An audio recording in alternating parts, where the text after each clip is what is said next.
Building a terrarium is often viewed as complicated and overwhelming, so most of you who have thought about making one don't bother from the fear of messing it up. However, there is no wrong way to build one, and getting started is the only way to learn. I'm going to show you one of the best, most reliable methods in today's video. However, feel free to tweak anything you see and make it your own, as the key to success in this hobby is creativity, and I'm only here for inspiration. I'm going to start by using this bowl, but anything big enough to get your hand inside will work. The first step, which is the most important, is to create a drainage layer in the bottom of the terrarium. This will allow excess water to drain out of the soil into the drainage layer, where it will be recycled and used again. After this, I'm going to take some window screen mesh and place it over the lecker to create a substrate barrier. This will stop the soil from falling through the drainage layer into the lecker, which will stop it from working. Now I'll add in the substrate. The materials will appear up on screen and will be linked in the description, along with anything I use in this video. Brush the substrate to the back of the terrarium, as this will create depth and help you to see what's inside. It's now time to create the hardscape. Using a large piece of driftwood, I'll try out different positions until I find one that I like or gives me ideas. It's hard to change this later, so don't stop until you're fully happy with how it is.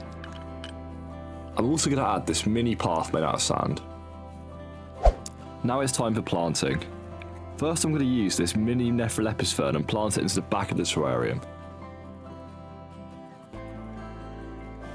Next, I'll make a small hole in the substrate and plant in this purple passion plant.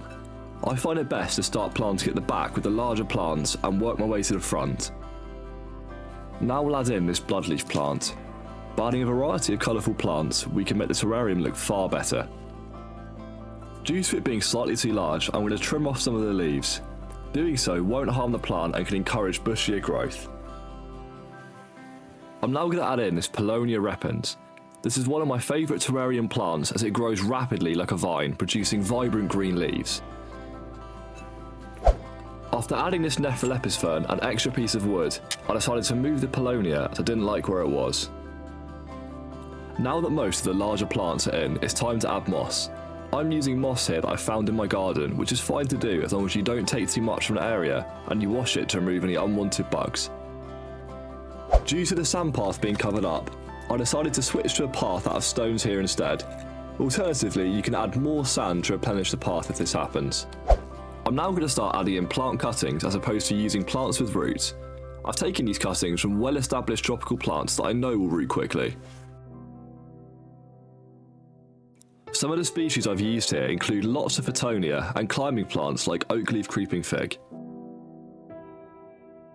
It's now time to spray down the terrarium with water. Don't add too much, as it's hard to remove water once you've added it. Always stop before you think you've given it enough, and using deionized water can improve the chance for your terrarium survival. I often use rainwater though, as it also works well.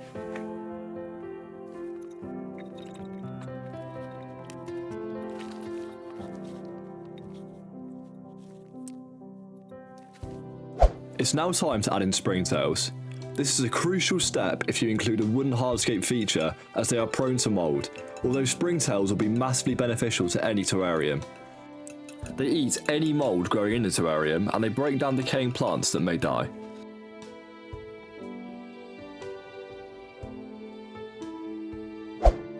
After this, place on a lid of a suitable size to retain humidity for the plants. This is an acrylic lid that I ordered from Simply Plastics online after measuring the opening. Your terrarium should now be fully complete.